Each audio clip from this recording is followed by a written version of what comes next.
հասկանալու ինչպես է մեկնաբանում Տիկին Մկրտչյան, ինչպես եք դուք ինչի մասին է խոսում վաղ առավոտից մեկնարկած եւ երեկոյան մեկնարկած նոր ձերբակալությունները, նոր քրեական գործերը, վարույթները, որովհետեւ այս ընթացքում բացի հանրապետական կուսակցությունից ձերբակալել են եւ Հայաստան դաշինքի թեկնածուները,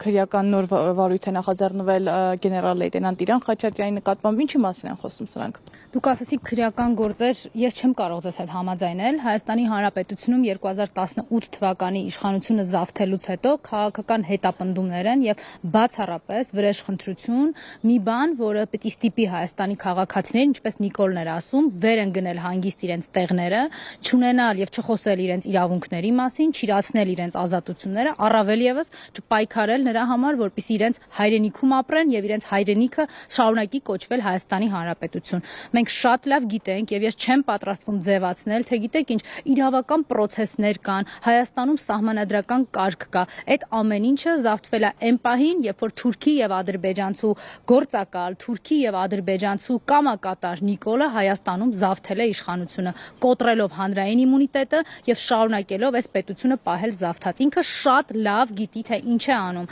Ցանկացած հայ մարդու նկատմամբ հետապնդումը ունի մեկ նպատակ՝ լռեցնելու, կոտրելու դիմադրությունը։ Եվ սիրելի հայրենակիցներ, թույլ տվեք նաև ասեմ, որ հանկարծ չմտածեք, որ սա ձեզ չի վերաբերվում, սա ինչ որ քաղաքական միավորների, քաղաքական գործիչների, հանրային ճանաչելիություն ունեցող անձանց է վերաբերվում։ Բացառապես դա այդպես չէ, որովհետև Նիկոլը ատում է յուրաքանչյուր հային, բոլորիս մեր հավաքականության մեջ եւ յուրաքանչյուրիս առանձին,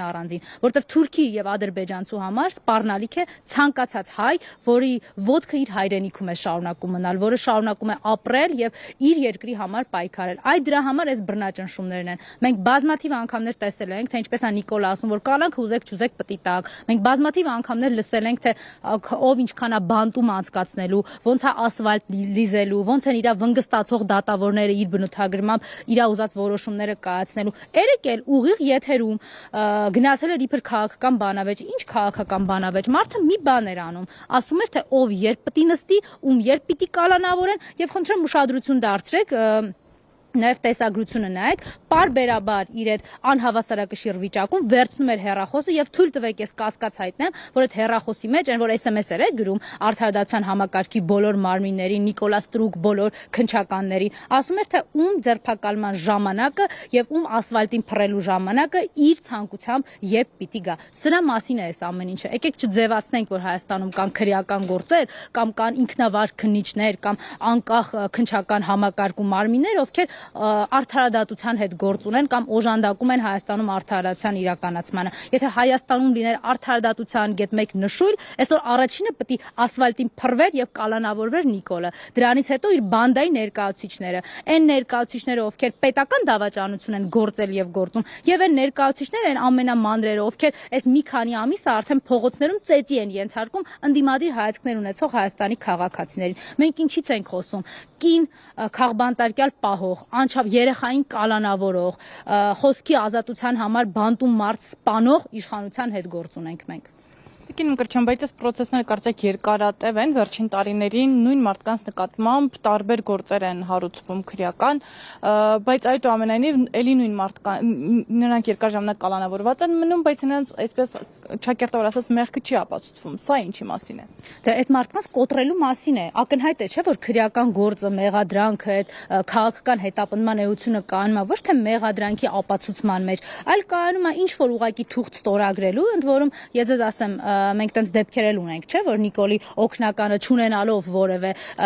քրեական գործողություններ իրականացնելու կամ այդ փաստաթղթերին ծանոթանալու հնարավորություն, մարդը մեղադրական եզրակացություններ էր գրում, բանկային գաղտնիքին էր հասանելիություն ստանում։ Հիմա այն առոք-փառոք գնացել է Նիկոլի համար իրավաբան աշխատում, այլևս գլխավոր դատախազի պաշտոնում։ Մենք ակնհայտ հասկանում ենք, չէ՞, որ այս ամենը հանրային մարդկանց կոտրելու համար է։ Իսկ ինչի՞ է բերում հանրային մարդկանց կոտրելը, ցույց տալու բոլորին, որ հանգիստ վերընկեք տեղներդ, որտեղ Նիկոլը զավթել է այս պետությունը եւ Թուրքի եւ ադրբեջանցու իր միակ հենարանը, ընդ որում ի սկզբանե միակ հենարանը հանդիսացող Էրդողանն ու Ալիևը ամեն ինչ անելու են, որ ինչպես ինքը զրոյացրեց եւ ասում էր, որ զրոյացնելու է Արցախը, այնպես զրոյացնի Հայաստանի Հանրապետությունը։ Հիմա այս կռիվը, գիտեք, ոչ հանրապետականի փոխնախագահի մասին է, ոչ հանրապետականի հարյուրավոր իմ ընկերները ինձ կներեն կուսակցականների մասին է, ոչ այլ կուսակցականների, ոչ այլ քաղաքական ուժերի, այն ընդդիմադիրների, ովքեր հիմա պայքարում են ու փորձում են ընտրությունների միջոցով սրանց հաղթել։ Սա կռիվ է Հայաստանի Հանրապետության համար, Թուրքի դրածո Նիկոլի